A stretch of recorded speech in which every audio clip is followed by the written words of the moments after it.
Un día, subían Pedro y Juan al templo a las 3 de la tarde, que es la hora de la oración.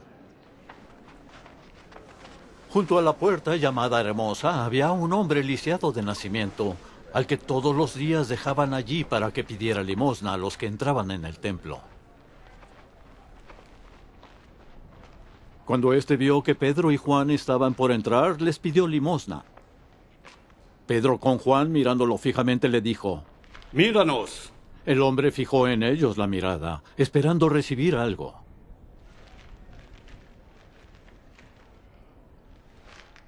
Pedro declaró: No tengo plata ni oro, pero lo que tengo te doy. En el nombre de Jesucristo de Nazaret, levántate y anda.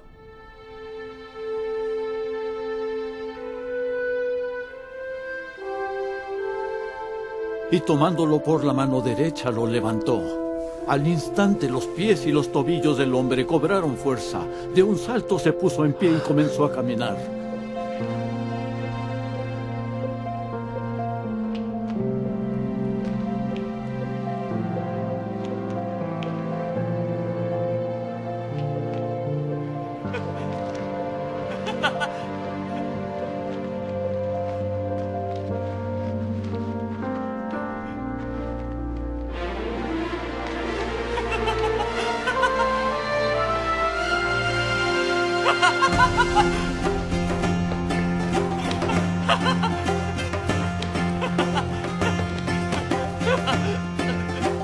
Luego entró con ellos en el templo con sus propios pies, saltando y alabando a Dios. Cuando todo el pueblo lo vio caminar y alabar a Dios, lo reconocieron como el mismo hombre que acostumbraba a pedir limosna sentado junto a la puerta llamada Hermosa, y se llenaron de admiración y asombro por lo que le había ocurrido. Mientras el hombre seguía aferrado a Pedro y a Juan, toda la gente que no salía de su asombro corrió hacia ellos al lugar conocido como Pórtico de Salomón.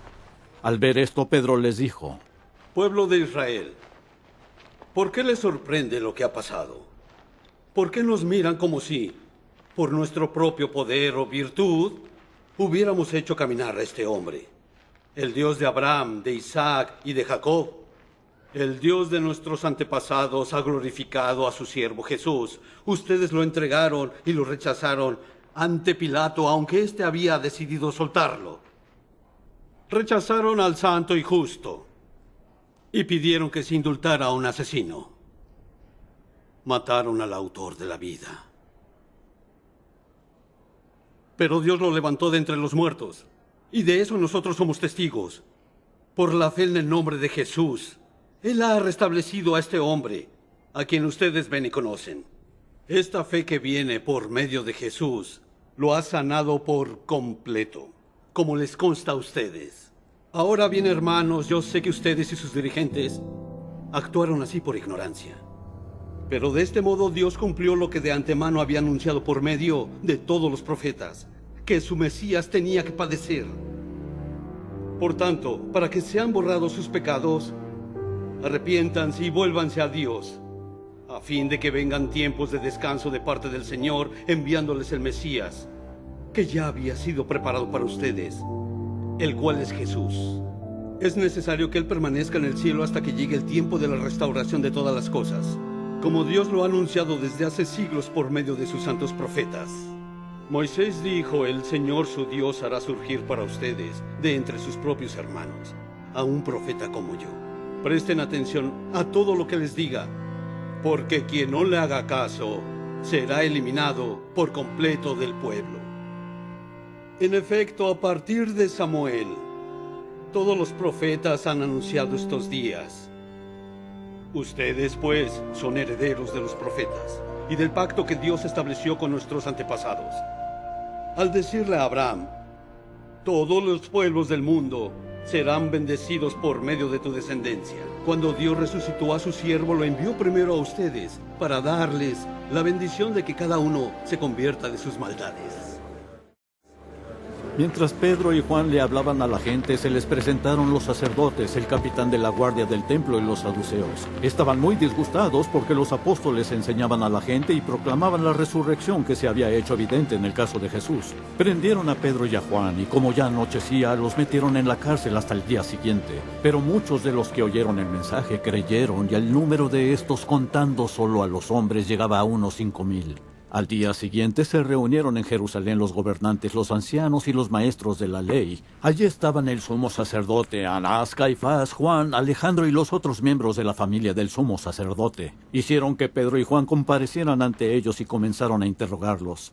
¿Con qué poder o en nombre de quién hicieron ustedes esto? Pedro, lleno del Espíritu Santo, les respondió: Gobernantes del pueblo y ancianos, hoy se nos procesa por haber favorecido a un inválido. Y se nos pregunta cómo fue sanado. Sepan pues todos ustedes, y todo el pueblo de Israel, que este hombre está aquí delante de ustedes, sano, gracias al nombre de Jesucristo de Nazaret, crucificado por ustedes, pero resucitado por Dios. Jesucristo es la piedra que desecharon ustedes los constructores, y que ha llegado a ser la piedra angular. De hecho, en ningún otro hay salvación, porque no hay bajo el cielo otro nombre dado a los hombres mediante el cual podamos ser salvos. Los gobernantes, al ver la osadía con que hablaban Pedro y Juan y al darse cuenta de que eran gente sin estudios ni preparación, quedaron asombrados y reconocieron que habían estado con Jesús. Además, como vieron que los acompañaba el hombre que había sido sanado, no tenía nada que alegar. Así que les mandaron que se retiraran del consejo y se pusieron a deliberar entre sí. ¿Qué vamos a hacer con estos sujetos? Preguntaron. Es un hecho que por medio de ellos ha ocurrido un milagro evidente. Todos los que viven en Jerusalén lo saben y no podemos negarlo. Pero, para evitar que este asunto siga divulgándose entre la gente, vamos a amenazarlos para que no vuelvan a hablar de ese nombre a nadie.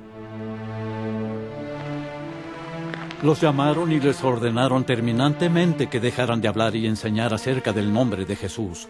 Pero Pedro y Juan replicaron: Es justo delante de Dios obedecerlos a ustedes en vez de obedecerlo a Él. Júzguenlo ustedes mismos. Nosotros no podemos dejar de hablar de lo que hemos visto y oído. Después de nuevas amenazas, los dejaron irse. Por causa de la gente no hallaban manera de castigarlos. Todos alababan a Dios por lo que había sucedido, pues el hombre que había sido milagrosamente sanado tenía más de 40 años.